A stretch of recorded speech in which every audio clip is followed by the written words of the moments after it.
Good morning, what is going on?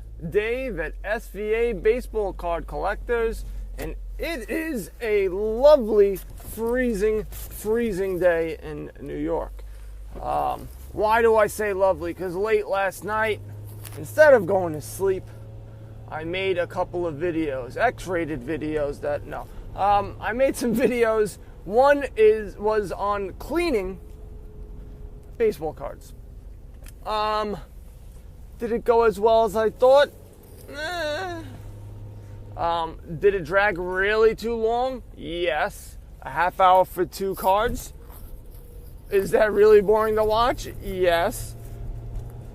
So I'm going to try to figure out how to speed it up a little bit. I don't think I can, but I don't know how to do that stuff. I'm not tech savvy like that yet.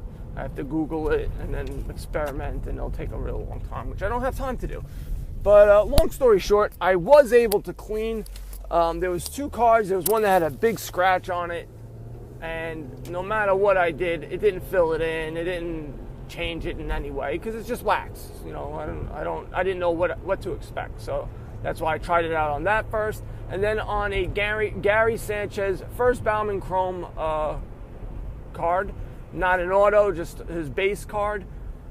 Bought it for $6 or $8, but there was one of the edges, which I did fix. I fixed one of the edges, which was pretty cool. Using that Dr. Baseball, he's on YouTube. I would check him out if you want a better way of doing it, but or a more professional way, because he did it pretty quickly. He knew what was what.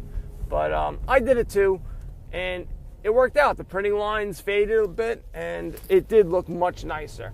I just was worried because I was going over. I don't have like a hard felt pad that most of these baseball card guys do. When you see them doing breaks and things like that, they'll have that felt like poker table, and with their logo on it.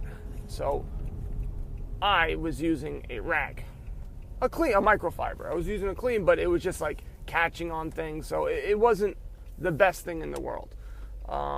But it did work. It got a lot of the printing lines out, and it looked better than what I did. I'm going to get it graded. The only thing, there were edges. The bottom edges looked a little no bueno. And so we're going to see what that gets me, because everything else looks good. I got 4 sharp corners now. The surface looks amazing. The centering is excellent. It's just now those edges. Now, if it was Beckett, I would say it would get a 9.5, and those edges might get an 8.5. So,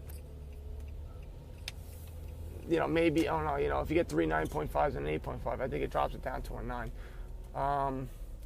Well, we'll see. It's only $9. We'll see, what that gets. And maybe I'll look out and get a 10. Or maybe not. Who knows? And what else did I do? Well, I was staring at my 2014 Topps box, and for some reason, everyone's been buying these packs, just not from me, because they're a bunch of jerks.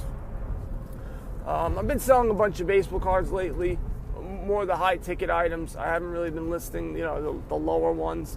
So I was surprised that I didn't get more offers, because I had accepting offers on it. Nothing. So I said, you know what? Let me open a couple. And I did. I opened a bunch. I actually videoed it. I didn't put it on Instagram or anything like that. I just videoed it, and I was going to post it on YouTube. I got squat. And I opened about 12, I think. And I just was like, you know what? I don't want, let me get my money back. Let me sell these off, because I bought it for $75 the box. It was a good deal, a really good deal. I got one of the patches, so I was going to have to put I already opened a couple of them, and I got a patch, so you're not going to get a patch or an autograph. So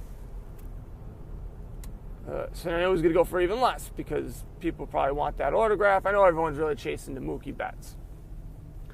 So for some reason, I said, you know what? Let me just open 6 more, or 2 more, whatever.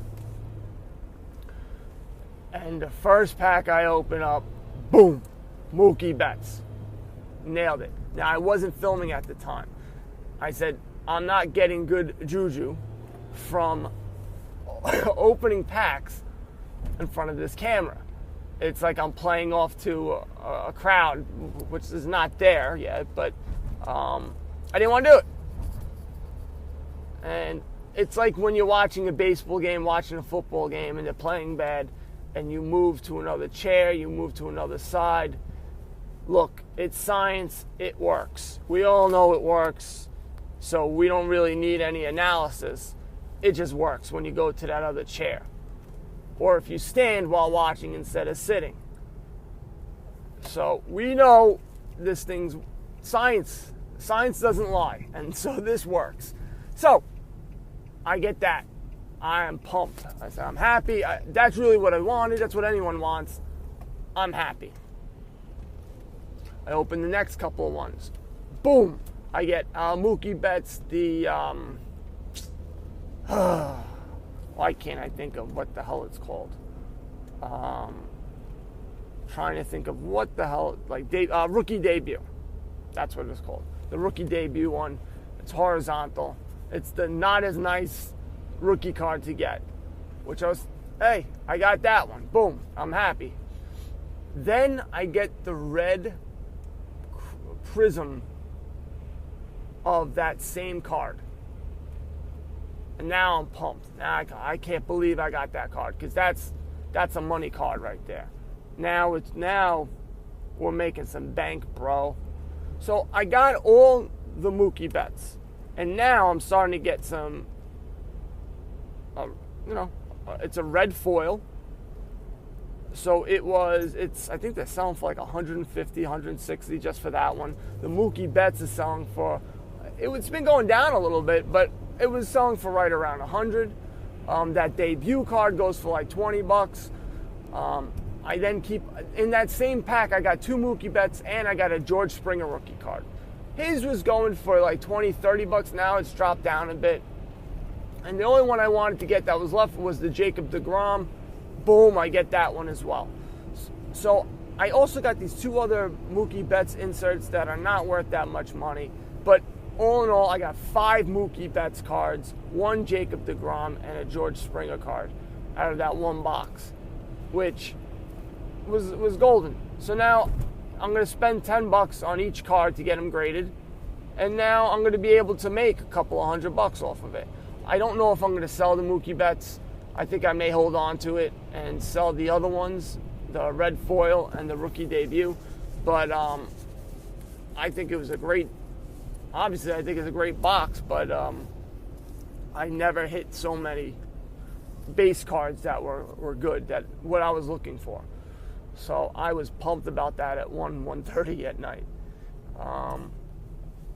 That was pretty much it for my night. I think that was a good night.